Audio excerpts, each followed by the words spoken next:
작년에 처음으로 이제 수익률 3자리 이상을 달성했다고. 반도체 기업 좋죠. 근데 내 피부에 투자하고 좋아지는데 그걸로 돈을 벌 수 있는 것만큼 좋은 게 있을까요?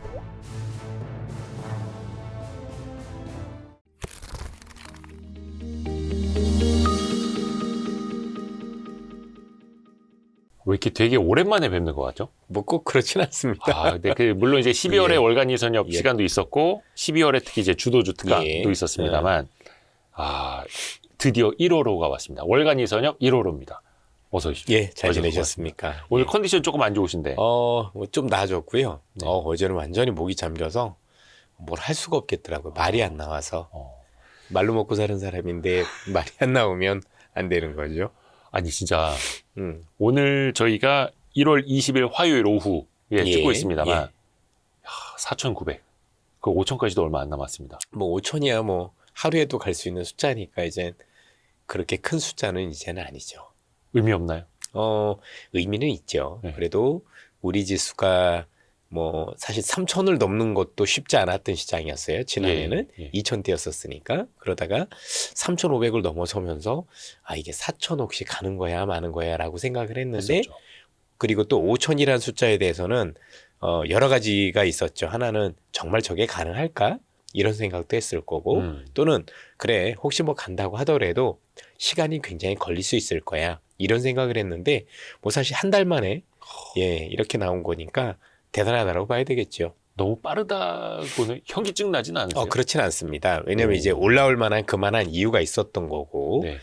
그런 과정 속에서 사실은 어떻게 보면 이 지수가 꼭 우리의 위치는 아닐 수 있어도 제가 볼 때는 최소한 4천대 중후반은 우리의 위치는 맞았던 것 같아요. 왜냐하면 실제 지금 지수를 이끈 건 사실 우리가 알고 있는 전기전자와 자동차, 일명 전차라고 불리는 종목들입니다. 네.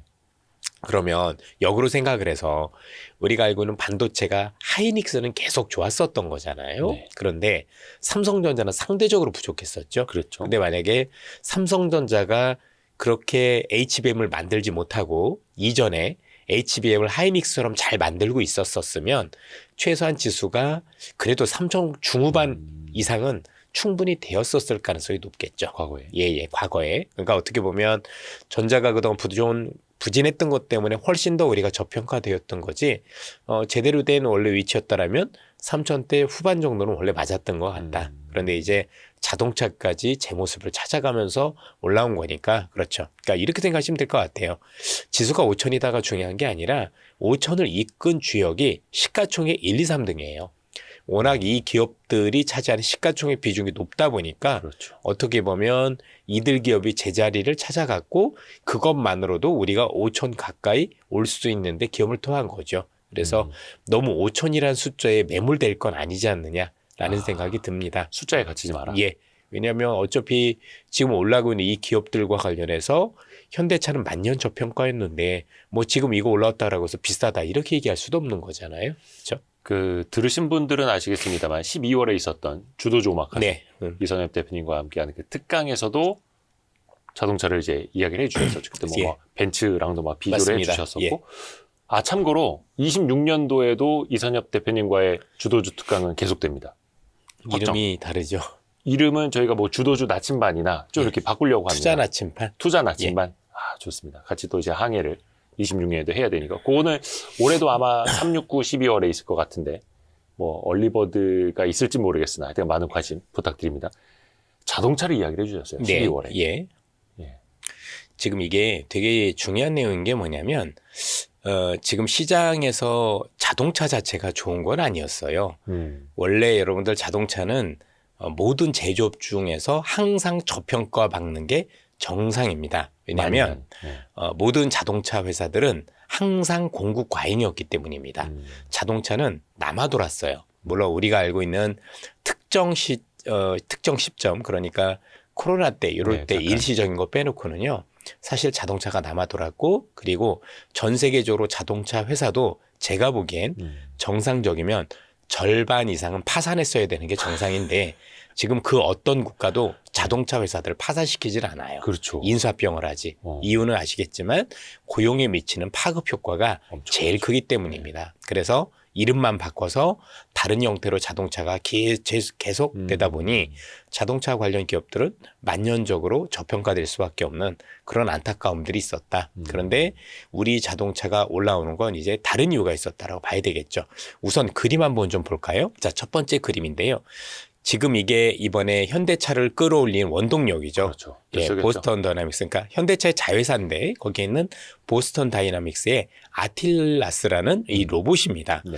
이거 아틸라스 우리가 이전에도 로봇이 있었는데 뭔가 좀 다른 모습인 거죠. 이번에 CES에서 뭘 보셨는지 모르겠지만 저희들은 두 가지를 발견을 했습니다. 하나는 뭐냐면 이 아틸라스라는 기업이고 두 번째는 이 원엑스라는 기업을 이렇게 발견하게 되는데 야, 로봇은 이전에도 있었어. 근데 이번에 뭐가 달랐길래? 사실 이전에 있었던 로봇들은 제가 볼 때는 되게 훌륭한 로봇은 맞아요. 그런데 이런 느낌이었죠. 다 좋은데 언제 쓰지? 어디다 쓰지? 그러니까 나중에 원래는 쓸 때는 모르진 않았죠. 이 로봇은 요즘 휴머노로이드 로봇은 사람하고 똑같이 생겼기 때문에 모든 일이 가능할 거라는 생각을 가지고 있었어요. 왜 근데 갑자기 지금 떴느냐? 이 말씀을 드리려면 우선 아틸라스부터 보면 이게 우리가 알고 있는 비즈니스 모델이 적합하게 만들었기 때문이에요. 보시면 이 아틀라스라는 로봇은 다른 로봇에 비해서 솔직히 이쁘진 않아요. 그렇죠? 사람의 모습보다는 조금 기계에 가까운 모습인데 현대차 그룹은 완전히 우리가 알고 있는 것처럼 나중에 우리는 먼저 산업에 먼저 적용을 하겠다라는 걸 적합하게 얘기를 했고요. 그래서 이 두 로봇이 아예 산업에 최적화된, 그러니까 지금 나와 있는 모든 휴머노로이드 중에서 가장 산업 현장에 적합한 로봇으로 평가받았기 때문입니다. 옆에 있는 게 요게 보시면 이게 방수 방진도 되죠. 네. 자, 산업 현장에서 놓고 보려면 얘가 물을 맞아도 괜찮아야 될 거고 방진도 돼야 될 거고요. 그죠? 이게 50kg를 든답니다. 맞아요. 50kg 무게. 우리 사람 50kg 못 들어요. 쌀가마니 못 듭니다. 거의 뭐 이선엽 장군님만 들죠. 저는 실제로 쌀가마니 드는 알바를 한 적이 있습니다. 그런데 저희조차도요, 허리 부러지는 줄 알았어요. 이게, 예. 저는 참고로 80kg짜리였고요. 옛날 건 80kg짜리죠. 근데 드는 정도가 아니라 혼자 못 들어요. 혼자 진짜 무거워요. 혼자 들 수는 없고 둘이 했는데도 거의 쓰러지는 줄 알았어요. 거의 뭐 다시는 안 한다. 네. 40kg도 쉽지 않거든요. 40kg짜리 힘듭니다. 20kg는 뭐 그냥 들 수 있지만 네. 40kg도 쉽지 않다 이렇게 봐야 되는데 그때 아틀라스 시키면 되는 거 네, 아닙니까? 그렇습니다. 예. 얘가 50kg를 들 수 있고 그다음에 지금 말씀드렸지만 관절이 자유자재로 그렇죠. 되는데 이게 왜 그러냐면 산업 현장이라는 건 우리가 알고 있는 일반적인 현장하고는 되게 다른 거죠. 네. 그래서 그런 것들을 바탕으로 뭔가 하게 만들었고 그래서 관절의 자유도도 그러니까 이 손가락만 보시면은요 5개가 아니에요. 우리가 보통 사람처럼 뭔가 전개하려면 5개 해야 되는데 네, 얘네는 3개밖에 안 되죠. 그렇죠? 그런데 산업 현장에서는 뭐 큰 것들을 들고 뭐 이렇게 하는 거니까 그렇게까지 아직은 필요하지 않은 거예요. 손가락보다는 그냥 집게면 된다. 맞습니다. 그래서 뭐 뒤에 뭐 있나 고개도 돌아가고 우리는 안 돌아가잖아요. 그렇죠? 얘는 그것도 돌아가고 네. 관절도 왔다 갔다 하고 이 딱 보면서 와, 이 로봇은 산업 현장에서 조만간 쓰일 수 있겠는데라는 생각을 가지게 됐고요. 그렇죠. 그래서 2020 몇 년 뒤가 아니죠. 바로 내후년인가요? 2028년도에 일단은 현대차 공장이 일단은 이런 식으로 일단은 먼저 투입을 하고 그 1, 2년 뒤에 완전히 정교한 작업까지 하는 걸로 일단 나와 있는 걸로 알고 있고요. 또 하나는 원엑스라는 기업인데요. 네. 이게 네오라는 건데 이 기업도 가정용에 특화돼 있어요. 그렇죠. 가정용. 그러니까 지금 테슬라는 되게 좋은 로봇은 맞아요. 누가 뭐래도. 네. 그죠? 근데 얘는 한꺼번에 모든 걸 다 하려는 욕심을 가지고 있죠. 그러다 보니까 아직까지 우리가 생각하는 여기에 저기에 쓰이지는 않고 있는데 로봇 회사별로는 그래 너희들은 그거 해. 근데 나는 이쪽에 특화할 거야. 현대차는 산업용에. 그리고 그렇죠, 산업용. 이 미국에 있는 원엑스는 이거는 가정용. 예, 가정용입니다. 여러분들 참고로 이거는 비상장입니다. 예. 이 기업은 보시는 것처럼 현재 가정용에서 현재 쓰이고 있습니다. 벌써 그 뭐 순차 배송 한다 하더라고요. 예. 현재 뭐 우리가 알고 있는 그 실전 투입이 되는 거고 얘는 제일 중요한 건 결국 데이터잖아요. 데이터. 그렇죠? 그래서 모든 가정에서 쓰이는 것들을 먼저 얻고 그를 통해서 발전해 나가겠다. 그러니까 두 가지 방식이 우리가 일할 때도 두 가지 방식이 있잖아요. 네네네. 어떤 사람들은 야 일단 해봐.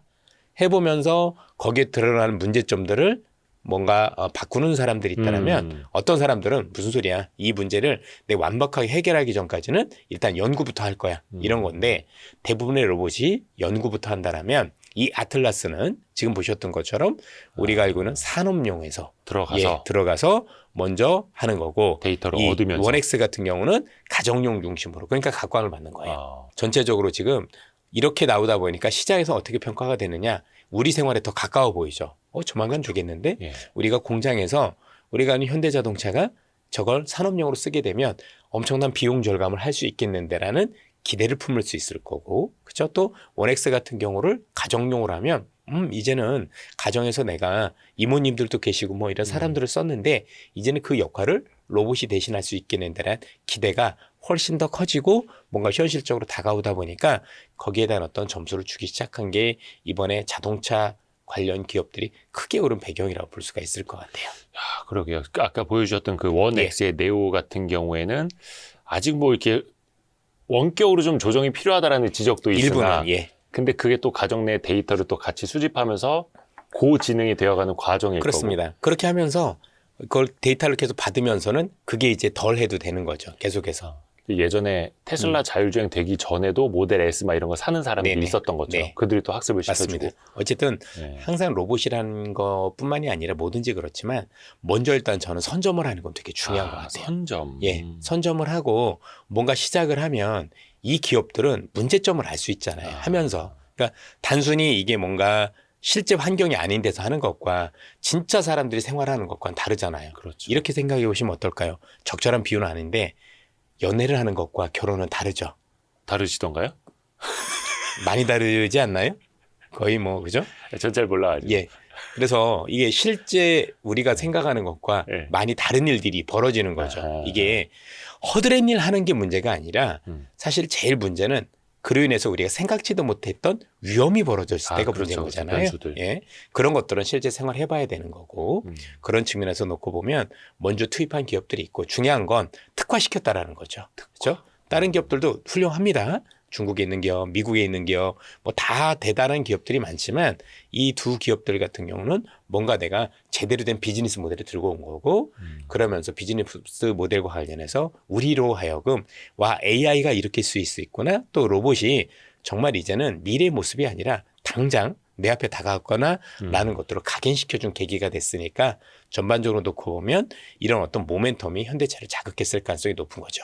그러면은 저 아틀라스가 이제 완성 단계에 이르렀다. 머지않아 공장에 투입된다. 뿐만 아니라 그러면 선점 효과. 예를 들어서 현대차는 이미 로봇으로 학습을 하고 있고 이걸 나중에 다른 자동차 공장에 투입할 수도 있다. 이런 것까지 지금 이제 반영이 돼가고 있다. 얼마든지 그렇게 될 수 있는 게 왜냐면 현대차 그룹의 어떤 기본적인 생각을 보면 이게 산업용으로만 끝나진 않아요.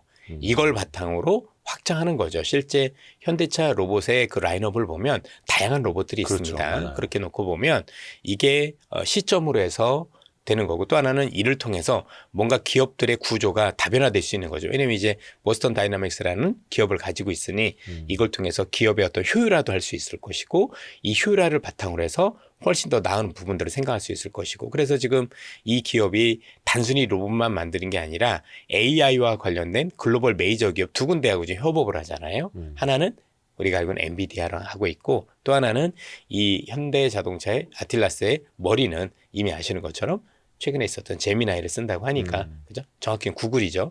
구글을 쓴다라고 하는 거니까 전반적으로 그러면 이제 얘기하는 거죠. 와, 구글하고 엔비디아하고 현대차가 합쳐졌어? 이렇게 생각할 거고 그러면서 시장에서 자연스럽게 이렇게 떠올리는 거죠. 먼저 이 로봇이라는 시장은 우리가 알고 있는 테슬라 혼자 다 가질 수 없는 시장이거든요. 그러면 분명히 테슬라가 있고 반 테슬라가 있을 건데 애플이 있으면 반 애플이 있을 건데 지금 애플이 하는 거 구글 안드로이드 진영의 역할을 현대차가 할 수도 있지 않겠냐는 기대감들이 확실히 커지는 거죠. 왜냐하면 이제 규모 있게 하는 회사가 없고 이미 아시겠지만 저 아틀라스라는 기업도 원래 구글에서 인수한 거잖아요. 구글이 했던 걸 가져온 거잖아요. 그만큼 기술력이 있었던 거고 또 하나는 현대차 그룹 자체가 전체적으로 조금 제가 보기에 제일 잘하는 것 중에 하나가 뭐냐면 되게 유연해요. 그래서 내가 뭘 했는데 틀렸다라고 생각을 하면 그걸 잘 바꿉니다. 그렇기 때문에 그런 역할들도 감안하면 되게 틀리다고 봐야죠. 자, 그럼 여기서 중요한 게 하나가 있습니다. 네. 최근에 현대자동차가 자율주행하고 로보틱스에서 거물을 잇따라서 영입했습니다. 네. 우리가 알고 있는 이 박민우라는 분을 포티투다 대표로 이렇게 불려오셨고 네. 밀란 코박이라는 사람인데 이 사람이 밀란 코박이 대단한 사람인 게 이게 일론 머스크하고 같이 있었던 사람이죠. 그러니까 테슬라의 자율주행과 그다음 휴머노로이드를 만든 사람이에요. 그래서 일론 머스크의 사나이라고 불렸던 사람인데 이 사람을 데리고 왔죠. 저는 이게 왜 중요하다라고 생각을 하냐면 한 몇 년 됐습니다. 몇 년 전에 우리나라에서 현대자동차가 획기적으로 뭔가 주가도 오르고 개선됐었을 때가 있었습니다. 그게 뭐였냐면 우리나라 현대자동차는 처음부터 굉장히 훌륭한 기업이라는 거 알고 있지만 그럼에도 불구하고 이류 자동차 또는 저가 자동차라는 이미지를 벗지 못했었습니다. 있었죠. 예. 그래서 뭔가 우리나라의 사람들의 소득 수준이 올라왔었을 때 2010년대 중후반에 우리나라 분들은 현대차보다는 벤츠나 BMW나 이런 것들이 들어와서 이런 관련 차들을 많이 샀단 말이에요. 예. 그런데 어느 순간 야 벤츠 BMW도 좋은데 우리나라 차도 좋아. 그랜저 되게 예쁜 것 같아. 되게 좋은 것 같아. 그죠? 그다음에 뭐 팰리세이드 되게 좋은 것 같아. 이러면서 한국 차를 해외 차보다도 그렇죠? 뭔가 선호하는 현상들도 생기기 시작을 한 거예요. 그러니까 네. 뭐 여전히 외제 좋아하시는 분들이 있겠지만 이제 한국 차도 타볼 만한 게 있었는데 그때 계기가 사람을 바꾼 거였어요. 그때 기억나십니까? 피터 슈라이어라고. 아, 네, 기아차에. 네. 현대차가 뭔가 혁신을 할 때 피터 슈라이어라고 불리는 디자이너를 데리고 왔고 그 뒤로도 뭐 몇몇 그러니까 BMW에서 엔진 만드신 분, 그죠? 또 우리가 또 BMW에서 이 아키텍처라고 우리 서스펜션 이런 걸 조종하신 분이 있으세요. 그런 걸 하시는 분을 데리고 오면서 현대차가 비약적으로 사람들이 볼 때도 와, 차 예쁘다. 정말 성능 좋아졌는데 현대차가 이 정도야라는 계기를 만들었던 1차 레벨업이 됐었던 그랬었어요. 근데 지금은 2차로 보이는 거죠. 자, 되다 보니까 우리나라 기술진도 훌륭하지만 어쨌든 우리는 지금 자율주행도 뒤져 있는 것도 사실인 거고 우리가 알고 있는 로보틱스도 마찬가지인 거고 결국은 글로벌에서 가장 잘하는 분들을 모시고 온 거죠. 이렇게 되면 생각보다 성장의 속도가 더 빠를 수 있다는 기대를 품을 수 있습니다. 이게 현대차 DNA 중에 하나인 게 결국엔 잘한 분들 모시고 와서 이 DNA를 심고 그로 인해서 우리 걸로 만들어서 기업들이 한 차례 성장하는 건데 그게 1차적으로 말씀드렸던 게 피터 슈라이어 영입부터 시작됐다라면 지금 같은 경우는 2차적으로 이제 현대자동차가 자율주행 기업 또는 로봇 기업으로 발돋움하기 위해서 기존에 있었던 연구진 외에도 세계적인 애들 밀러코박이라든가 아니면 지금 보시는 것처럼 박민호 대표님을 비롯해서 정말 세계적으로 와, 이 사람들을 데리고 왔다라고 라는 분들이 와서 진두지휘하게 됐으니까 뭔가 현대차가 이전에보다 훨씬 더 많은 승부수를 띄웠을 거고 1차 우리가 아는 피터 슈라이어 때만큼 뭔가 긍정적인 가능성도 배제할 수 없는 거 아니냐라고 조심스럽게 말씀드릴 수 있을 것 같습니다.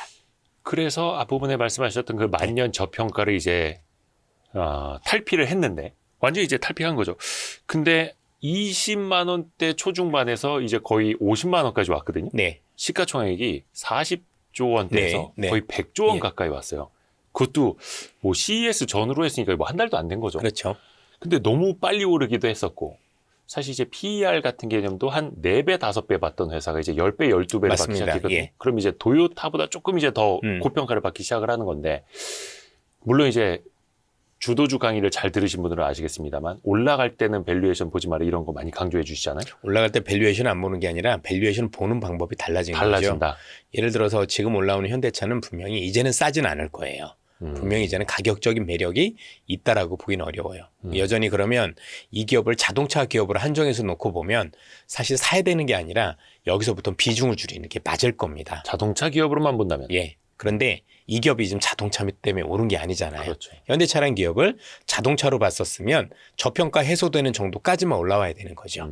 그 이상으로는 사실 점수를 줄 수는 없는 거지 않습니까? 그런데 단순히 국내가 아니라 글로벌에서 테슬라와 대항마로 작용할 수 있을 정도로 자율주행과 로봇을 할 수 있는 기업이라고 생각을 하는 성장성이 부각된 거죠. 그러면 일정 수준은 현재 글로벌에서 우리가 알고는 피지컬 AI를 하는 로보틱스 또는 자율주행과 관련된 기업들의 밸류에이션을 일부는 적용받아야 된다라고 생각을 합니다. 왜냐하면 그걸로 올라왔으니까. 그러면 사실 답이 안 나오죠.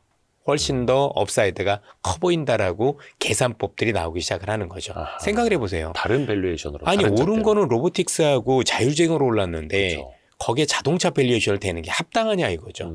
지금 테슬라도 똑같잖아요. 테슬라가 정말 전기차를 많이 팔아서 저 밸류가 나온 겁니까? 아니지 않습니까?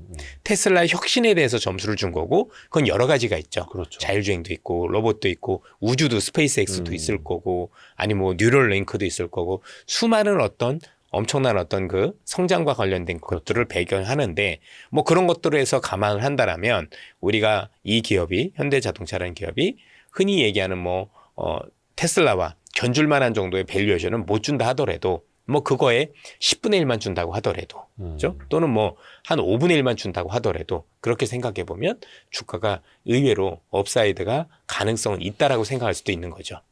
그죠. 뭐 보스턴 다이내믹스 하나 같지만 뭐 30조 원, 40조 원 얘기 나오는데 일단 현대차가 90조 원, 100조 원. 뭐 요거는 이제 또 여러분이 또 판단을 하시면 그렇죠. 될 것 같고요. 어쨌든 간에 중요한 건 밸류에이션을 보는 잣대는 이전의 잣대로 쳐다보면 안 되는 것만은 분명하다. 만약에 그럴 것 같았으면 사실은 지금 100조까지도 필요 없고 이미 일정 수준 올라왔었을 때 제가 볼 때는 자동차로서의 밸류에이션은 되찾았다라 볼 수 있을 것 같습니다. 결국엔 우리의 생각이 중요한 건 아니라고 보여집니다. 결국 시장에서 현대차를 어떻게 바라보느냐를 우리 차원이 아니라 시장이 바라보는 걸 같이 공유를 하셔야 되겠죠. 시장의 그렇죠? 눈으로. 예, 어차피 우리는 시장이 이길 수 없는 사람들인 거고 시장과 같이 호흡을 해야 되는 건데 시장이 뭐 지속적으로 현대차 그룹에 대해서 너는 그래도 여전히 자동차야 라고 한다면 사실상 업사이드가 별로 없는 거고 그게 아니라 새로운 역사를 쓰는 것 같은데 너희들은 이제는 자동차를 넘어서서 로봇과 우리가 자율주행 기업으로 발돋움하고 있고 그 정도가 단순히 성장을 하는 게 아니라 글로벌에서 탑티어가 될 수 있을 정도의 잠재력이 있어라고 한다면 훨씬 더 점수를 줄 수 있는 건데 그건 우리의 선택이 아닌 거고 시장이 어떻게 보고 있느냐. 그래서 자꾸 낡은 생각으로 이전에 봤었던 그 밸류에이션을 가지고 비싸다 싸다 논란을 할 게 아닌 거고 시장이 이 기업을 어떻게 바라보는지에 대한 고민을 하셨으면 좋겠다. 자, 제가 이런 변화를 말씀드린 이유 중에 하나가 옛날에 삼양라면이 그랬어요. 그렇죠. 자, 삼양라면이 오를 때 많은 사람들은 삼양라면 처음에 오를 때 어떤 말씀을 주셨냐면 내수기업인데 지가 올라봐야 얼마나 오르겠어. 근데 지금 삼양라면에 대해서는 그 누구도 이제는 내수기업이라고 생각 안 하죠. 그럼요. 수출기업으로 생각을 하죠. 그런데 이 내수기업이라는 딱지가 수출기업으로 변모되기까지 투자자들의 인식의 변화는 꽤 오랜 기간 있었습니다. 사람들은 굉장히 익숙한 것에 대해서 점수를 주기 때문에 익숙한 것과의 결별을 해야 되는데 그걸 결별하지 못하고 자꾸 익숙한 거에 대해서 뭔가 잣대를 들이다 보니까 그분들은 어떻게 느끼셨을까요? 너무 비싸. 라면이 팔리면 뭐 얼마나 팔린다라고 했는데 그 뒤로 수십 배가 오르기 시작을 했습니다. 항상 그런 거예요. 항상 그래서 우리가 기존에 있었던 편견을 가지고 기업을 보는 건 제가 볼 땐 지양해야 되는 거고 항상 시대가 바뀌었을 때는 그 시대가 바뀐 가치와 관련된 평가. 그러니까 무작정 야 현대차가 뭐 이런 거 하니까 올라가자가 아니에요. 그러면 그건 정말 무모하게 된 거고요. 냉정하게 글로벌에서 보는 기본적인 잣대가 또 있을 거란 얘기죠. 예. 그 시금석을 적용하는 방법을 달리해야 이 기업에 대한 온전한 평가를 할 수 있겠다. 그리고 이 앞서서 현대차가 정말 얼마나 잘하는지 또 글로벌 경쟁력이 얼마나 있는지는 우리가 따져보면서 점수를 주시면 될 것 같습니다. 좋습니다. 그래서 항상 또 이선엽 대표님의 말씀을 듣고 새기고 네. 외워야죠. 근데 또 하나 요것도 이제 든 생각이 뭐냐면 요즘에 그러니까 이게 앞으로 어떻게 변할지는 모르겠으나 로봇만 묻으면 급등이고 거의 뭐 이제 로봇 부품주들도 웬만하면 시총 다 네. 막 조 단위로 가버리더라고요. 네. 이거는 어떻게 봐야 될까 이런 바람은? 제가 이전에 아마도 뭔가 시장과 관련해서 버블이 온다라면 버블의 주인공이 로봇이 될 수 있다라고 말씀을 드렸는데 네. 이제 뭔가 조금씩 시작이 되었다라고 봐야 되겠죠. 버블이요? 예, 버블이 조금씩 시작되어 간다라고 저는 생각을 합니다. 지난해는 제가 분명히 아직까지는 버블이 아닐 가능성이 높다라고 말씀드렸고 예. 이제는 은근히 조금씩 제가 볼 때는 그 가능성이 높아지고 있다라고 생각을 하는 게 왜냐하면 로봇 관련 기업들이 숫자가 안 나오거든요. 그렇죠. 숫자가 안 나오는데 크게 오르면 그건 성장성에 대한 기대로 올라갔다고 볼 수 있는 건데 그렇죠. 어쨌든 숫자가 나오진 않는데 주가가 많이 올랐으니 이건 일정 수준 버블이 끼어가고 있다라고 볼 수가 있을 것 같습니다. 그래서 드디어 시작이 되어 가는구나라고 알려주는 게 제가 볼 때는 로봇의 관련 기업들의 어떤 주가 오름세가 아니겠느냐 이런 말씀을 드립니다. 근데 이게 되게 건전한 아직까지는 되게 괜찮은 거죠. 어쨌든 그러니까 물론 이제 예. 버블이 시작됐다라고 해서 금방 터진다는 아니고 그렇죠. 꽤 오래 가요. 그러니까 이게 물론 이제 버블의 네. 끝은 뭐 인간의 힘으로는 알 수는 없겠으나 다만 그러면 어떻게 봐야 되니까 왜 훨씬 더 멀티플이 확장되는 국면이고 더 고평가로 갈 수 있다 아니면 조금 더 리스크 관리를 이제 해야 한다 어떻게 이해를 하면 좋을까요? 지금은 조금 더 고평가에 대한 점수를 줄 수 있는 구간으로 볼 수가 있겠죠. 그리고 또 하나는 로봇을 보기 시작했다는 얘기 안에는 시장에서 드디어 AI로 무엇을 돈을 벌 수 있는 비즈니스 모델에 집중했다라는 걸 볼 수가 있는 겁니다. 결국은 그렇던 거잖아요. 이걸로 뭘 돈을 벌지? 그런데 지나 보니까 그래 이걸로 돈 벌 수 있는 건 피지컬 AI야 라고 지난해 CES에서 젠스랑이 얘기를 했고 맞아요. 예, 그런 측면에서 지금 이런 것들이 현실화됐고 그리고 주가가 움직이기 시작을 했다면 시장은 이제 그동안에서 우리가 AI와 관련된 투자 중심에서 일부 벗어나서 비즈니스 모델에 대해서 이제는 베팅을 시작을 했다. 그리고 그 비즈니스 모델은 지금 당장 숫자가 나오는 기업들은 아닐 거고 숫자가 나오지 않음에도 향후에 세상이 이렇게 바뀔 거에 대한 베팅을 시작했다라고 보면 일정 수준 어쨌든 밸류에이션보다는 성장의 베팅을 시작했다. 이렇게 보는 게 조금 더 합리적이지 않을까 싶습니다. 당장의 밸류보다는 예. 성장의 베팅을 왜냐면 지금 로봇 기업 중에서 숫자 나오는 기업 없잖아요. 그렇죠. 해서 근 몇 달 동안 그 월간 일선을 보신 분들은 아시겠습니다만 만나 뵐 때마다 제가 그 AI 거품론에 대해서 네. 의견을 항상 또 여쭤봤었고요. 그 에너지 관련주들도 그 AI 데이터 센터, 그 AI 때문에 전력 쇼티지 측면에서 계속해서 강조 많이 해주셨잖아요. 한동안 쉬던 것들이 또 신고가 가더라고요. 예.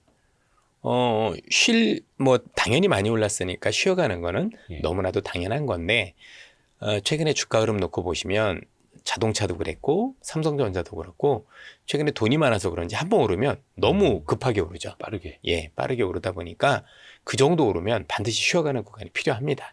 그렇게 다져야. 왜냐면 이제 그 구간부터는 투자자분들 중에서 고민이 생긴 거죠. 이렇게 올랐는데 나는 팔고 싶어 하는 분들도 많을 거고요. 지금 자동차도 그럴 거고 반도체도 그럴 거고 지금 에너지 관련 기업들도 그렇고 많은 분들의 생각이 지금 반대로 움직이고 있을 겁니다. 그러니까 어떤 분들은 여전히 좋을 수 있을 거라는 생각하는 분들이 있다라면 네. 또 많은 분들은 야 무슨 소리야 이 정도면 너무 많이 올랐지 이제는 끝일 거야라는. 그래서 최근에도 자동차와 반도체 관련해서 보니까 투자자분들 사이에 되게 두려워하시더라고요. 야 너무 많이 올랐는데 이제 팔아야 되는 거 아니야? 이익을 지키고 싶은 거죠. 그렇죠. 그렇지 않습니까? 그런 과정이 있어야 됩니다. 그래서 그 매물 소화 과정 균형이 잡히는 거죠. 그래서 훨씬 더 이제는 지금 이제 이게 주가가 이렇게 서 있는 가장 큰 이유는 뭐냐면 투자자의 생각이 완전히 정반대가 충돌하고 있는 거죠. 어떤 분들은 더 올라갈 거다라는 게 아니라 나는 이제 파는 게 맞다라고 보는 거고 절반의 사람들은 그래도 사겠다. 근데 사는 사람 입장에서도 비싸게 사는 것보다는 내가 조금 더 싸게 사겠다는 의지를 가지고 있는 그런 사고 싶은 구간이다. 마음은 있는. 있죠. 있는데 올라가는 것보다는 요 가격대나 요거보다는 좀 더 싸게 샀으면 좋겠다는 구간이 있는 거고 일반화시킬 수는 없지만 항상 이런 구간들이 오면 통상적으로 짧게는 석 달 아니면 길게는 6달 이상도 옆으로 기었던 것 같아요. 역사적으로 모든 버블장에서도 이런 경우들이 흔히 일어난 일이었고 버블이 있다 하더라도 한 번에 올라갔던 적은 별로 없습니다. 이런 구간들이 한 두세 번 정도는 반복이 됐었던 사례가 있지 않았느냐. 예, 그러니까 되게 중요한 지난 거죠. 연말에도 오셨을 때 제가 계속 그 여쭤봤지 네. 않습니까? 조방원 비롯해서 좀 쉬고 있는데 주도주 바뀐 거 아니냐 꺾인 거 아니냐 그 계속 여쭤봤었잖아요. 지금도 계속 다 올라가고 있잖아요. 다시 또 신고가. 네. 조방원은 언제까지 갈까? 신기합니다. 지금 세상의 변화의 크기를 자꾸 봐야 되는데 가격만 보니까 계속 언제까지 갈까? 저도 변화의 여러 크기. 매체에 가끔 출연하다 보면 똑같은 질문이에요. 갈 때마다 이거 지금이라도 사야 됩니까? 언제 오를 것 같습니다. 사실 중요하죠. 네네네. 굉장히 중요하지만 제가 뭐 특정 종목을 추천하는 사람도 아닌 거고 저는 시장의 전략을 같이 고민하는 사람인 건데 그 분들 중에서 과연 시장의 크기를 고민한 사람들이 그런 질문을 했던 사람 중에서 있었느냐라는 얘기인 거죠. 그렇죠? 그냥 손쉽게 저 사람이 사라고 했으니까 사고 팔 이런 거 아니잖아요. 네. 저는 추천한 사람도 아니고 추천할 수도 없고 결국엔 여러분들이 그 깊이를 알지 않으면 그 산업이나 현재 이 변하는 깊이를 알지 않으면 계속해서 똑같은 질문을 할 수밖에 없는 거예요.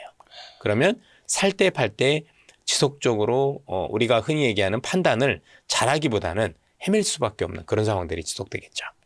그러니까 변화의 크기, 시장의 크기를 아는 게 홀딩할 수 있는 힘인 그럼요. 거고. 예. 아니면은 이선엽 대표님의 잔소리를 듣든지. 아니 뭐 그렇지는 않고요. 제가 뭐 부족하니까 호되게 꼭 그렇진 않을 거지만 뭐 저희 얘기도 단순 참고만 해주실 필요가 있는 거고 저보다 훨씬 잘하시는 분도 있을 거고 또 제가 생각하는 것 중에서 분명히 놓치고 있는 것도 또 있을 수 있습니다. 예. 그러나 이제 분명한 건 시장은 그냥 움직이는 건 아니다라는 얘기죠. 그 크기를 반영해 나가는데 우리는 그 크기를 보지 않고 가격만 놓고 보면 분명히 뭔가 다를 수 있다는 얘기죠. 한번 고민을 해보세요. 많이 올랐으면 만약에 투자자분들 생각대로 이게 꼭 칠 수도 있지 않습니까? 그렇죠? 뭐 보면 그분들의 생각이 틀리지 않을 수도 있지만 그 생각이 온당한 건지 아닌 건지는 좀 더 냉정하게 판단해 봐야 되겠다. 분명한 건 올해 시장 또는 지난해 시장은 기존에 우리가 알고 있던 밸류에이션 잣대로 들이대면 사실은 굉장히 오판할 가능성이 높다라는 건 분명해 보입니다. 그래서 그냥 짧은 시간의 변동을 볼 게 아니라 가격만 볼 게 아니라 더 깊이 봐야 되고 방산주도 제가 자주 여쭤봤었잖아요. 러우 전쟁 뭐 휴전 가능성에 또 이제 중동 조금 잠잠해지니까 또 막 조정받았다가 그러다 보는데 갑자기 뭐 베네수엘라, 뭐 이란 사태 시위 터지고 그린란드 뭐 침공 얘기까지 나오고 해서 방산주도 다시 또 신고가 가지 않습니까? 이거 역시도 크게 길게 변화의 크기까지요. 사실 우리가 뭐 베네수엘라가 그렇게 될 거였는지 아니면 당장 그린란드가 그렇게 됐었는지 뭐 지난 연말에 우리가 바로 얘기를 할 수는 없었습니다만 그렇죠. 예. 제가 지속적으로 강조드렸던 게 지금은 갈등의 시대예요.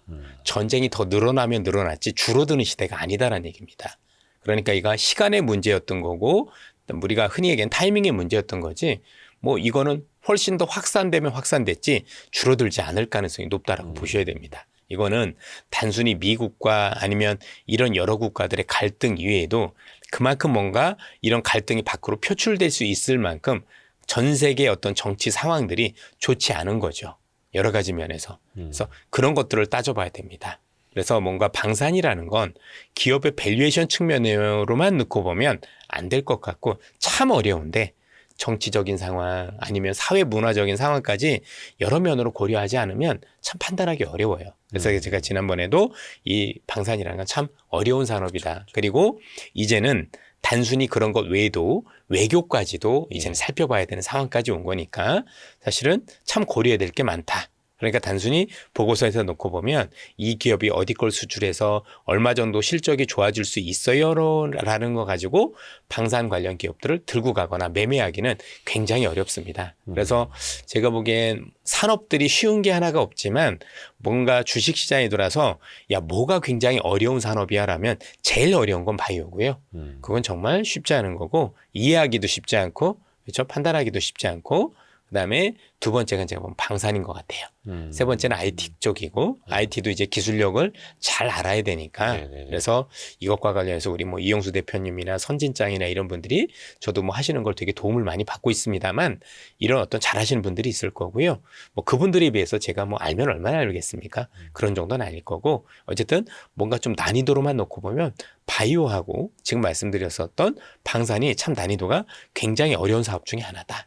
그래서 전 세계 모든 대륙, 각각의 대륙마다 갈등의 수위라든가 갈등의 원인과 이런 것들을 알아야 되고 그 갈등이 있었을 때 어떤 국가와 어떤 국가들이 부딪힐 가능성이 높고 그럴 경우 우리의 우군은 누군데 어떤 무기를 살 수 있는가 또 우리 무기를 사간다고 했었을 때 혹시 경쟁자들은 없는지 이 경쟁자들이 실제 이 무기를 구입을 할 때 외교전을 통해서 우리가 단순히 성능이 좋다 하더라도 다른 요소가 개입돼서 이거를 수주 못할 가능성은 있는지까지 냉정하게 많이 따져봐야 되는 겁니다. 그렇지 않으면 이 관련 사업들은 뭔가 판단하기가 투자자분들 입장에서는 되게 어려울 거라고 생각을 합니다. 그렇죠.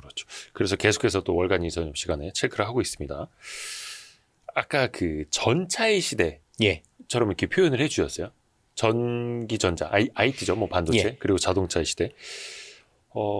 최근에 반도체는 약간 쉽니다. 예. 물론 이제 다른 이제 자동차 주목받고 다시 조방으로 움직이고 하니까 앞서거니 뒤서거니 이런 흐름이라고 보시는 거예요, 그러면? 저는 그렇게 보고 있는 거죠. 예. 아직 뭐가 꺾이거나 다 왔거나 이거는 그럴 만한 조짐을 저는 발견하지 못했습니다. 네네. 물론 이제 제가 놓치는 게 있었는지도 모르겠습니다만 저는 아직까지는 그렇지 않지 않을까라고 조심스럽게 좀 말씀을 드리고요. 저는 여전히 아래로보다는 위로의 가능성이 더 높은 게 아닌가라고 지속적으로 판단을 하고 있는 상황입니다. 반도체 역시. 네, 뭐 수요가 뭐 변한 건 또 없을 테니까요. 그렇죠. 뭐 그 최근에 근데 변수가 트럼프 대통령이 그 데이터 센터 전력 너무 많이 소비하다 네. 보니까 빅테크 니네가 돈 내서 니네가 해라 막 이런 식으로 또 이야기를 하더라고요. 그래서 혹시나 이게 수요가 조금 이제 속도가 늦춰지면 어떡할까 걱정하시는 분들이 좀 나타나요. 전혀 상관이 없습니다. 그런가요? 네. 지금 전력 없으면 아예 AI 성장이 안 됩니다.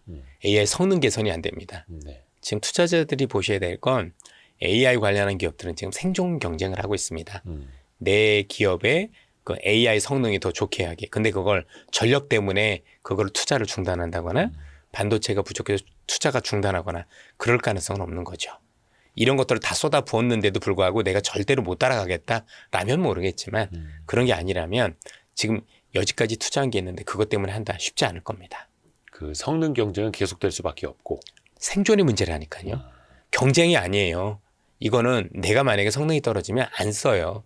생각을 해보세요. 지금 AI 성능 막 우리가 뭐 질문하고 그러는데 여기 확연하게 좋고 여기 아니면 이거 아예 없어지는 거예요. 넘어가죠. 예.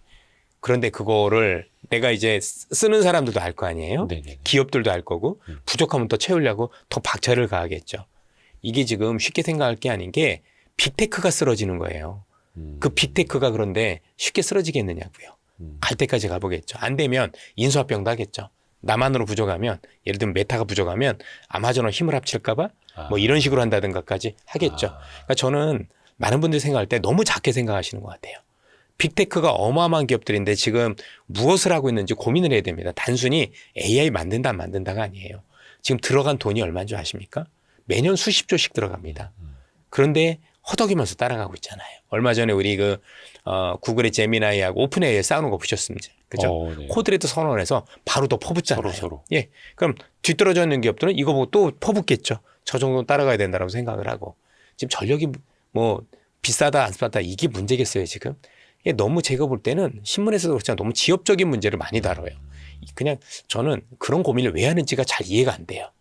도대체 무슨 생각들을 하고 시장을 바라보고 있는지 이해가 잘 안 된다고요. 오히려 그럼 그런 노이즈 때문에 시장이 흔들릴 때는 또 안 흔들려요. 안 노이즈가 아직 흔들리지도 않아요. 뭐 왜 흔들려요? 예.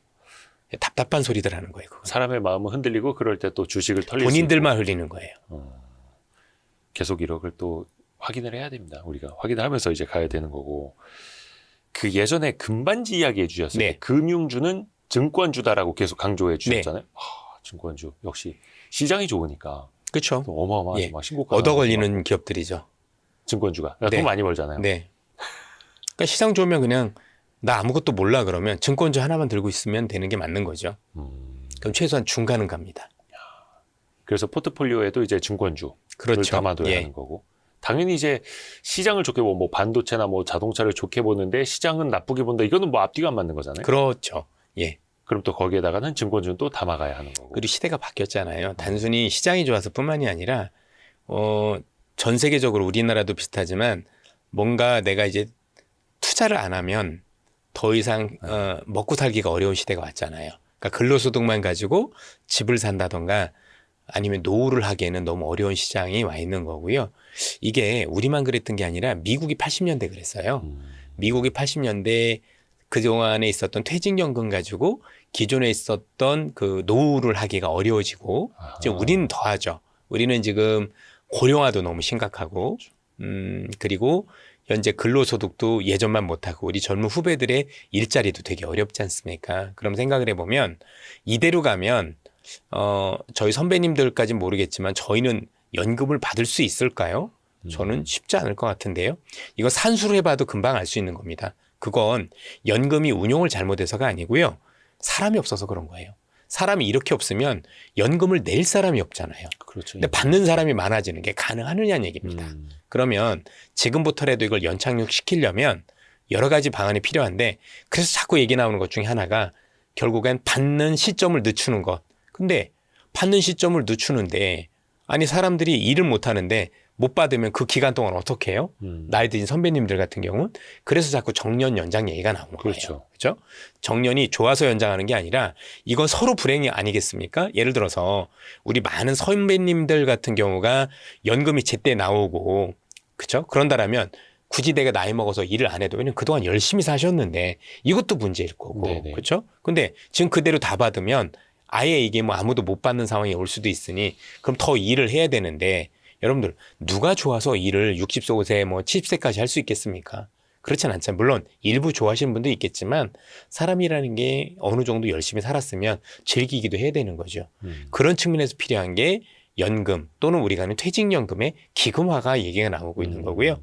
미국도 그래서 401K라는 게 있습니다. 이게 퇴직연금법 401조 K항인 건데 결국 예전에 연금을 안전자산 중심으로만 운용하다가 주식 비중을 70%까지 늘릴 수 있었던 배경이 됐고요. 그러면서 미국의 주가가 이 힘이 상당 부분 작용하면서 주가가 많이 올랐죠. 그러면 80년대 이후부터 지금 다우나 S&P 500 지수가 지금 10배도 아니고 수십 배 올랐잖아요. 지수가. 네네네. 그러면 내 연금도 그만큼 늘어난 거예요. 이게 그래서 미국인들의 연금 생활에 두둑히 작용을 했다라고 봐야 되는 건데 결국 우리나라도 이런 움직임들이 일어나고 있는 거죠.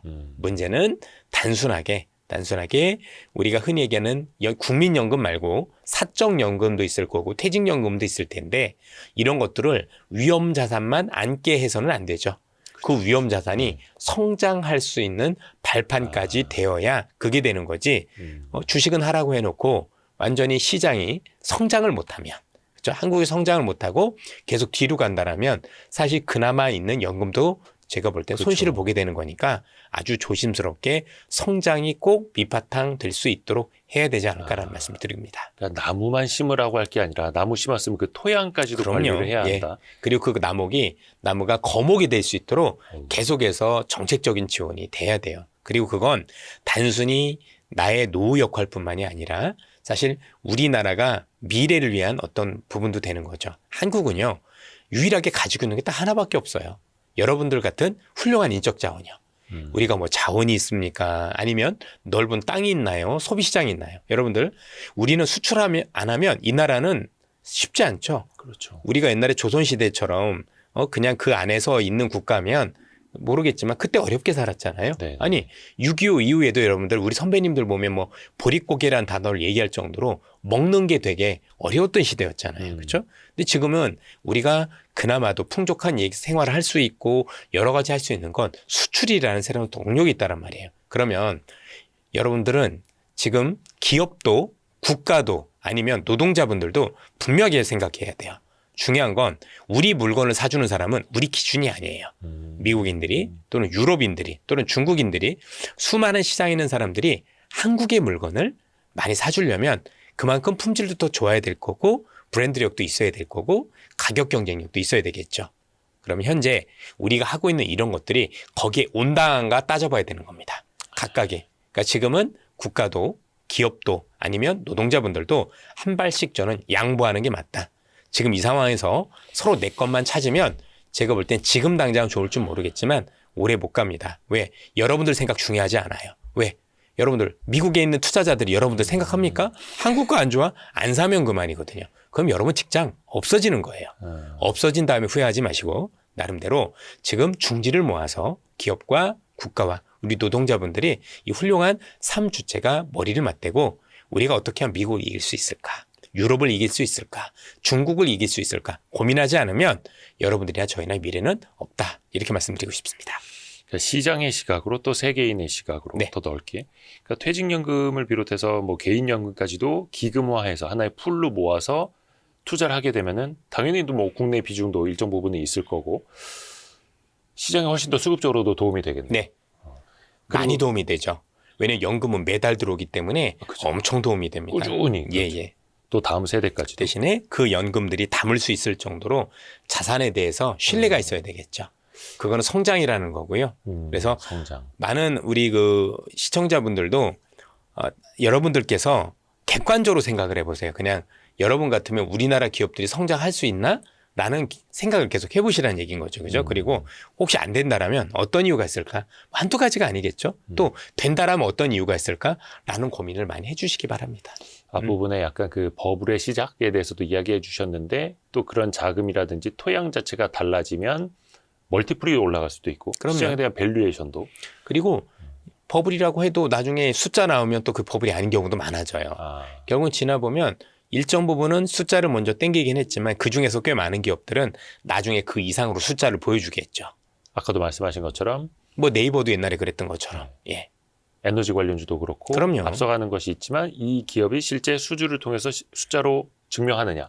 일부 로봇주처럼 숫자는 안 나오는데 너무 많이 가는 것들이 있느냐. 이거 완전히 이제 또 구분을 그렇죠. 해봐야 되는 거고. 근데 로봇도 그중에서 되는 애들이 또 있을 거거든요. 근데 이렇게 올라야 로봇이 다 좋아져요. 이렇게 올라야 많은 인재들이 로봇 기업으로 가고 아하. 또 기업들이 많은 투자를 받으면서 진짜 배기들이 생겨요.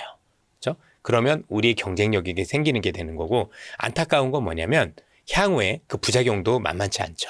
생각보다 많은 기업들이 없어질 가능성도 높고 투자자분들 입장에서는 굉장히 곤란한 일이 벌어질 수도 있는 상황도 많이 생긴다는 점도 꼭 기억해 주셨으면 좋겠습니다.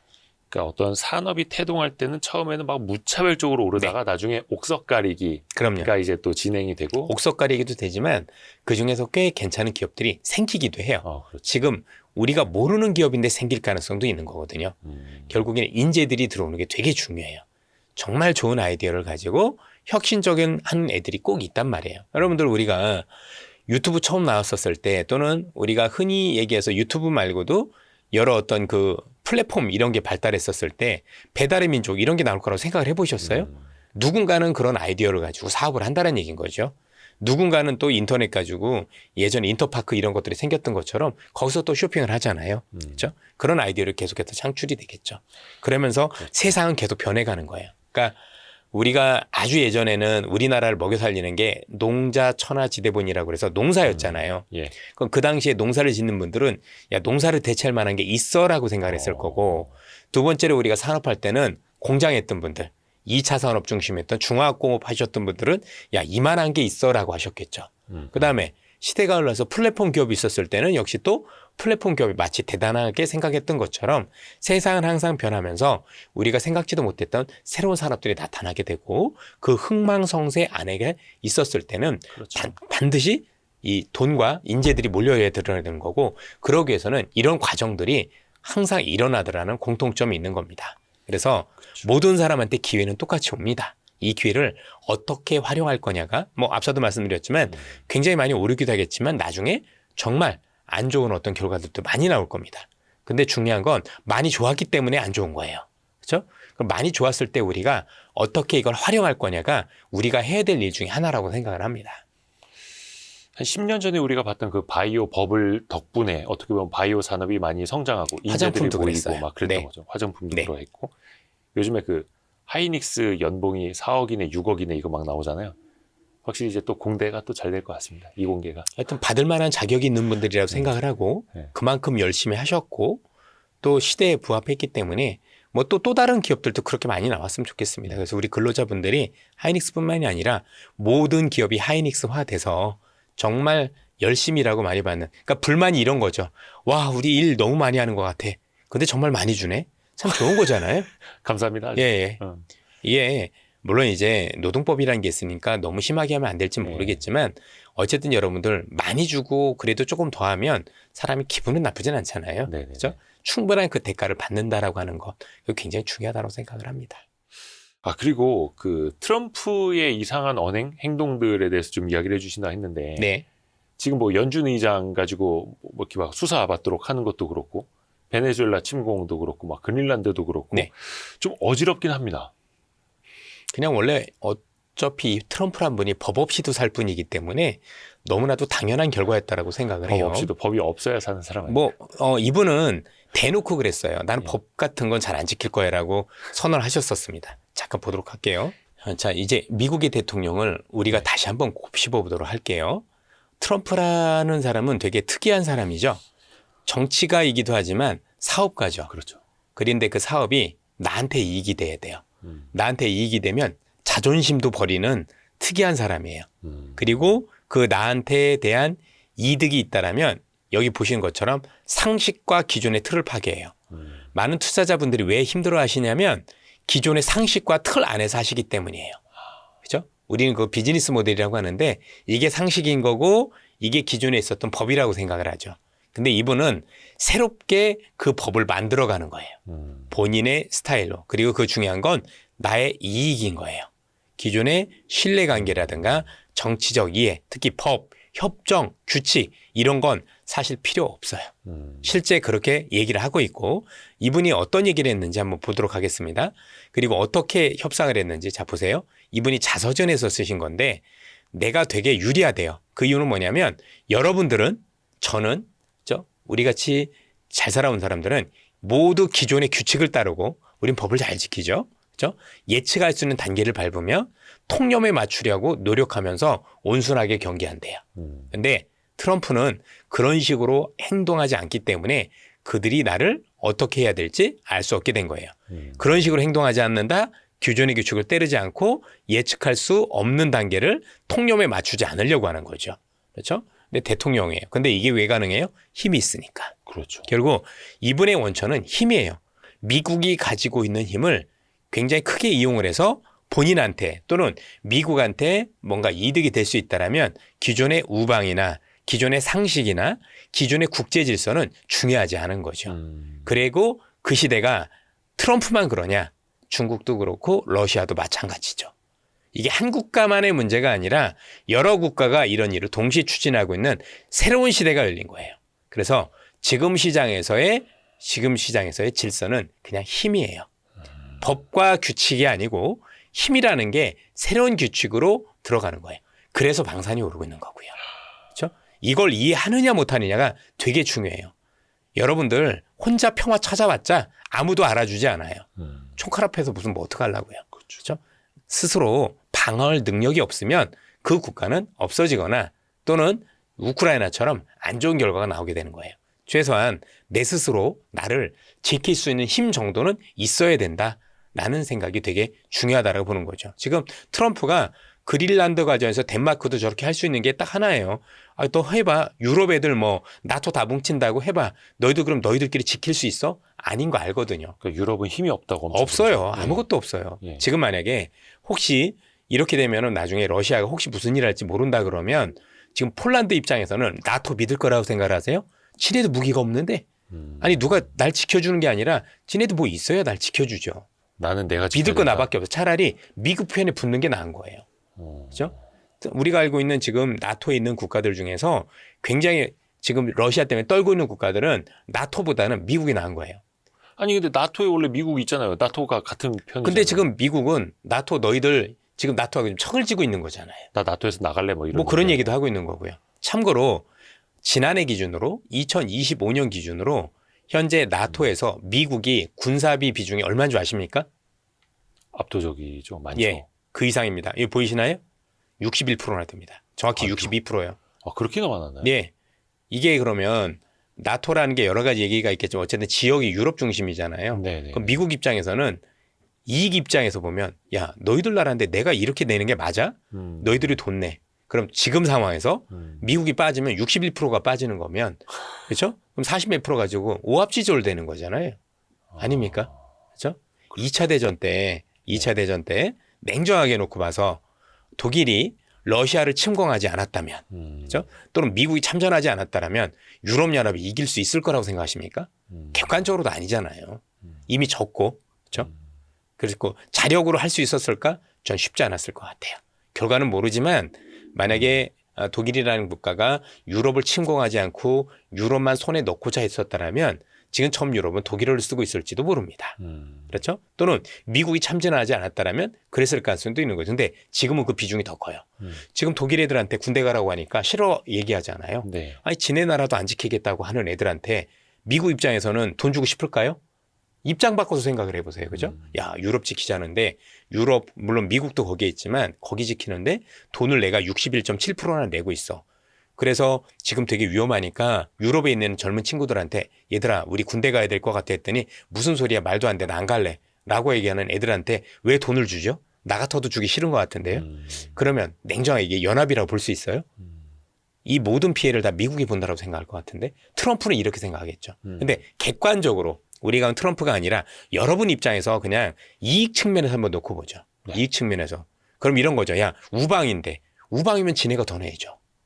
미국도 기여를 해야 되지만 본인들도 기여해야 되지 않나요? 어떻게 생각해 보면 이 그림 안에서 놀 수 있는 건 뭐냐면 그동안 어떻게 보면 유럽은 미국이라는 엄청난 그늘 아래에서 나름대로 본인들끼리 잘 먹고 잘 살았다라고도 볼 수도 있어요. 농담 아니고 그죠? 물론 유럽이 열심히 한 것도 있겠지만 상당 부분은 미국의 어떤 기여가 있었다라는 걸 우리는 분명히 알 수 있다라는 점도 되게 중요해 보입니다. 그래서 조금 서두가 길었지만 지금의 규칙은 힘입니다. 힘이 규칙이 되는 시대에 왔고 그래서 그것과 관련해서 글로벌에서 3강 구도, 미국과 러시아와 중국 구도로 힘이 우선인 어떤 상황이 펼쳐지고 있고 이런 힘이 우선인 상황에서는 기존에 있던 규칙이라든가 우리가 기존에 있던 틀은 뭔가 조금 무시되는, 그렇죠? 잘 지켜지지 않은 경향들이 많다. 그래서 이걸 꼭 지키려고 하는 것도 중요하겠지만 그것보다는 돌아가는 상황이 어떻게 전개되는지 시대마다 어차피 다르지 않습니까? 네. 이렇게 국제적으로 평화적으로 있었던 건 얼마 안 돼요. 요 몇십 년이었었던 그렇죠. 거고 네. 그 이전에 이런 것조차도 없었어요. 그냥 옛날로 돌아가고 있다. 결국 우리가 힘이 없으면 나를 지키지 못한다. 남이 지켜줄 거다. 우방이니까 나를 안 해줄 거다. 그런 건 제가 볼 땐 기대하지 않는 게 좋은 세상이지 않느냐라고 냉정하게 말씀드리고 싶습니다. 과거로 돌아가는 야생으로 가는 거죠. 그러니까 질서는 힘에서 나오고 힘이 곧 질서고. 사실 말은 안 했지만 예. 기존에도 그랬어요. 예. 보이지 않게. 근데 기존에 했던 세계화 질서가 미국한테 유리했으니까 가만히 있었던 거지. 그렇죠? 그렇게 있었던 강한 거죠. 여러분도 잘 아시겠지만 원래 미국이라는 국가가 중국을 WTO에 끌어들이고 세계 무역 질서 안으로 끌어들였던 가장 큰 이유도 사실은 중국을 무너뜨리기 위험이었다는 걸 다 알고 계실 겁니다. 이런 생각을 한 거죠. 중국이 공산주의 국가니까 뭔가 자본주의화 되면 기존에 있던 체제가 바뀌지 않겠느냐는 기대를 가지고 사실 집어넣어줬었던 거예요. 결국을 보면 다들 본인의 이익에 부합한다. 이렇게 보시는 게 맞겠습니다. 경제는 조금 성장할지언정 체제가 좀 달라질 수도 있다라는 걸 기대를 했을 텐데 그거는 또 아니고 예. 어찌됐든 간에 너무 그러니까 또 세상은 우리 컸고. 마음대로 들어가는 건 아닌 거니까. 그러니까 지금 진행되고 있는 이 국제사회 질서가 정말 향후에 어떻게 들어갈지 쉽진 않은 것 같다. 이란도 한번 봐보세요. 그렇죠? 저렇게 될 거라고 예상을 했습니까? 예측 불가죠. 예. 모든 일들이. 예. 그만큼 한 가지만 분명하다라는 거죠. 이전에 우리가 있던 질서는 아니다라는 거죠. 그런 평화의 시대는 분명히 아니다라는 거죠. 기존의 상식과 질서를 기준으로 생각을 하면은 안 된다. 그 틀을 깨야 되는 거고 사실은 그게 되게 어렵긴 합니다만 어려우면 못 따라가는 거죠. 금융시장에서는 네. 또 그게 또 중요하니까요. 근데 이제 그 트럼프 올해 이제 뭐 중간 선거도 있는 해니까 뭐 지지율도 잘 관리를 해야겠습니다만 지금 뭐 이제 연준도 흔들어 놓고 있고 이제 뭐 케빈 헤셋보다는 예. 케빈 워시 네. 가능성이 좀 높아진다 이런 보도들 나오고 있는데 연준 의장을 간 다음에 진짜 본인 말대로 금리를 과격하게 낮출 것인가? 그럼 또 그게 파월 의장에 대한 수사랑 맞물리면서 중앙은행에 대한 독립성이 흔들리고 그럼 뭐 달러 약세로 가고 뭐 정책에 대한 신뢰가 떨어 막 이렇게 해서 좀 불확실성이 생기지 않을까 하는 또 염려가 있지 않을까요? 글쎄요. 아무리 연준 의장이 트럼프 편이라고 하더라도 예. 내릴 수 없는 금리를 마구 내릴까요? 트럼프가 지금 해줘야 될 일이 있을 거라고 생각을 합니다. 해줘야 할 일. 최소한 뭐냐면 금리를 내릴 수 있는 여건을 만들어줄 필요가 있는 것 같아요. 그러니까 연준이 볼 때 이건 무조건 금리를 내려야 됩니다. 여건 말고요. 뭐 그건 뭐 당연히 그렇게 한다라면 연준 입장에서도 이견이 없는 건데 야, 이 정도면 그래도 좀 내려주는 게 맞지 않느냐라는 최소한 헷갈리는 정도까지는 만들어줘야 되는 거죠. 그러지 않으면 그게 가능하겠어요? 아무리 여러분들 연준 의장이 트럼프 편의로 있는다고 하더라도 물가가 오르는 게 뻔하고 경제가 좋아지는 게 뻔한데 그 상황에서 금리를 내릴 수 있다? 저는 그건 쉽지 않을 거라고 생각을 합니다. 그렇죠? 그 독립성을 훼손한다는 것 자체도 원래 뭐 연준이 독립성이 있는 게 맞는지 없는지 저는 잘 모르겠습니다만 없으면 없는 대로 우리는 적응하면 또 되거든요. 독립성이 훼손된다는 얘기는 훨씬 더 주식하기 좋은 상황으로 된다라는 거잖아요. 물론 나중에 그 탈도 그렇죠. 엄청 탈도 있을 있죠. 거다라는 예, 건데 중요한 건 탈이 나는 것보다 좋아지는 게 먼저니까 우리는 항상 순서대로 하시면 됩니다. 좋아질 때 그래서 즐기고 탈이 날 때 안 하면 되는 거예요. 그러니까 버블이 터지기 전에 버블이 오는 것처럼. 그럼요. 버블이라는 게 오니까 터지기도 하는 거죠. 그리고 버블일 정도로 많이 오른 거잖아요. 그럼 많이 오를 때 뭐하고 터질 때 아우성이냐 이거죠. 그렇죠? 그냥 버블일 때 많이 오를 때 그냥 벌고 버블 터질 때 그냥 안 하면 된다. 저는 그렇게 생각을 하는 거고 여러분들이나 저나 정의의 사도도 아닌데 우리가 연준 의장을 바꿀 수도 없는 거고 그리고 연준 의장도 본인도 교과서에 올라갈 텐데 내릴 수 없는 금리를 내리진 않습니다. 최소한 트럼프가 이런 정도 어느 정도 환경을 만들어주면 연준 의원들 간에 이견이 있어서 야 이건 내릴 수도 있어 아니면 아 이거 쉽지 않은데 라고 했었을 때 그때 할 수 있겠죠.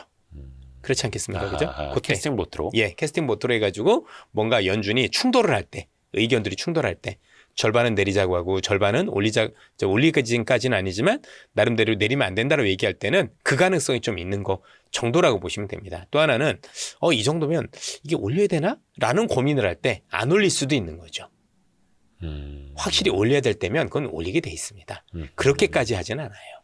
예. 근데 그 상황을 만들어주는 게 트럼프에게 남아있는 그렇죠. 미션인 거고. 그래서 원래 트럼프는 원래 그 취임했을 때도 우리한테 약속을 했잖아요. 물가 내가 잡아줄게. 뭘로? 유가로. 그렇죠? 국제 유가로. 또 하나 지금 관세부가 되게 많은데 지금 중국에 대한 관세 부과를 철회를 하면 확실히 물가가 낮아질 수 있죠. 그렇죠? 대신에 중국한테는 공짜로 안 해주죠. 중국한테 대신에 뭔가를 뭐 사라고 대가를 그죠? 예. 받아야 되겠죠. 뭐 콩도 사주고 뭐 여러 가지 대가를 받는다면 그 가능성도 있는 거죠. 그래서 저는 트럼프가 연준을 압박해서 금리를 내리라고 했다에 초점을 맞추면 안 되고요. 이 사람이 연준으로 하여금 헷갈릴 때 금리를 내릴 수 할 수 있게끔 하는 조치가 무엇인가에 초점을 맞춰야 된다고 보여요. 그렇죠? 이 조치를 뭘로 하지? 중국에 대한 그 관세를 낮추는 건가? 유가를 낮추는 건가? 왜냐하면 유가를 낮추면 또 유가 낮추면 수혜주가 있을 거고, 그렇죠? 여러 가지가 있을 거니 주식하는 사람 입장에서는 기본적으로 뭔가 연준이 금리를 뭔가 조금 내릴 만한 상황을 트럼프가 만들어주는 게 뭘까에 대한 고민이 좀 더 중요하지 않느냐 이렇게 말씀드리고 싶습니다. 금리 인하를 할 수밖에 없게 만드는 상황과 여건. 그게 이제 조성이 되면 당연히 뭐 증시에는 우호적이겠죠. 많이 우호적이죠. 그리고 할 수밖에 없는이면 좋은데 할 수 있을 정도로 애매한 상황까지도 내리게 하겠죠. 예, 그게 중요한 거예요. 그렇죠. 트럼프도 내릴 수 없는 상황에서 내리라고 하진 않아요. 최소한 트럼프는요. 그래도 최소한의 양심 있는 게 야, 내가 이렇게 유가 낮춰줬는데 왜 안 내려? 내가 이렇게 해줬는데 왜 안 내려? 이런 얘기를 하지 그냥 있어가지고 금리가 너무 높으니까 내려. 이런 얘기를 하진 않아요. 그래서 내가 뭘 해주는 그거에 초점을 맞추시라는 얘기입니다.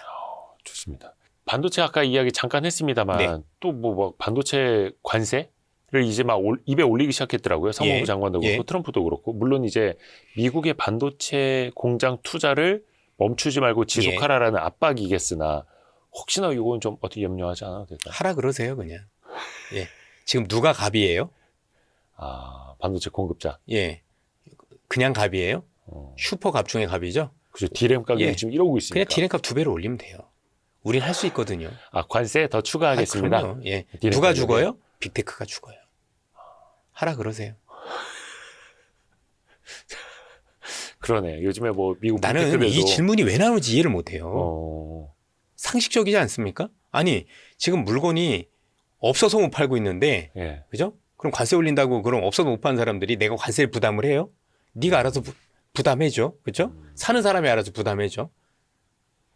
그러니까 얼마 전에 월마트에서는 네. 그 공급하는 그 뭐 수입업자들하고 제품 공급업자들하고 가격 낮추라고 압박을 가했다 이런 이야기 우리 안 있습니다만 팔면 되죠 그러면. 그거는 상황이 다른 거죠. 곳에 예. 투자를 하면 되는 예. 거죠. 지금 뭐 없어서 못 파는 정도가 아니라 살려고 지금 여기 한국에 와서 줄을 서 있는데 그죠? 관세 올리면 올리는 대로 뭐 올려 팔면 되죠. 뭘 걱정이에요. 또 그거는 있었습니다. 그래서 네. 도대체 무슨 생각을 하고 제가 그래서 트럼프를 보면 되게 즉흥적이에요.